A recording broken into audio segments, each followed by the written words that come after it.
Soybean না পাম এগুলো? Soybean পাম দুটোই। মানে যিনি যেটা বলবেন সেটাই দিয়ে দিবেন, দাম একটাই? না, একটু ডিফারেন্স আছে। কি ডিফারেন্স আছে? আপনি বুঝবেন কিভাবে যে কোনটা পাম না কোনটা সয়াবিন? এস লেখা আছে আর পি লেখা আছে। হ্যাঁ, কোথায় লেখা আছে? উপরে লেখা আছে।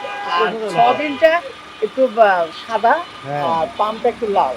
খুব বেশি ডিফারেন্স না। খুব বেশি ডিফারেন্স না। আপনি চাইলে দুটোই চালা দিতে পারবেন। না, আসলে সয়াবিন কত করে বিক্রি করছেন? সয়াবিন বিক্রি করতেছি 201 201-2 টাকা লিটার। কেজি। তাহলে লিটার কত করে হচ্ছে? লিটারে তো আসলে আমাদের করতে হবে না। লিটারে বিক্রি, কেজিতে বিক্রি করা লাগবে এটা কে বলেছে আপনাকে? তরল পদার্থের পরিমাপক হচ্ছে লিটার। লিটারে ক্রয়, লিটারে বিক্রয়। 204 লিটার থাকে না দামে? 184 কেজি, 184 লিটার। 204 লিটার। আপনি ওই কেজির হিসাবটাই ধরেছেন। 204 লিটার হিসাব করলে তো হয়ে যেত। কাস্টমার যেগুলো আপনার লুজ নেয় ওরা তো আসলে ওইভাবে আচ্ছা, আমাকে এখন সিম্পল কথা বলেন, বোতলে থাকে লিটার না কেজি? লিটার থেকে তাহলে আপনি লিটার বিক্রি করছেন এখন? কাস্টমার তো আমাদের সাথে ওইভাবে use bottle, majority of the people of Bangladesh usually buy bottle of oil. এটা মনে হয় সয়াবিন, এটা জানি মনে হয় না পাম? না না সুপার সুপার সুপার।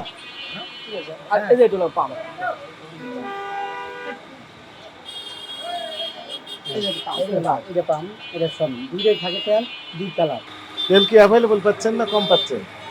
পাওয়া যাচ্ছে তেল পাওয়া যাচ্ছে, কিন্তু দাম একটু বেশি। না দাম ওই রকম আহামরি যে ইনক্রিজ করছে তাও না কত বিক্রি করছেন সয়াবিন? জি স্যার সয়াবিন কত করে? 200 টাকা বেচতেছি 201 টাকা বেচতেছি 201, 200। জি স্যার তরল পদার্থের পরিমাপক হচ্ছে লিটার লিটার।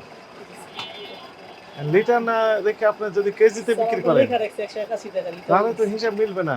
আচ্ছা, এবার বলেন বোতল কি অ্যাভেলেবল আছে না নেই? বোতল আমরা বিক্রি করি না। বিক্রি করি না স্যার কারা বিক্রি করে? বাজারে अवेलेबल বিক্রি করে, আমাদের নাই আমরা আছে বিক্রি করি। কারা বিক্রি করে? বাজারে আছে? রিটেলটা বেশি বিক্রি করে। বাজারে যারা ডিলার আছে স্যার তারা বিক্রি করে ঠিক আছে, এগুলো ঠিক করেন, লিটারে দেন।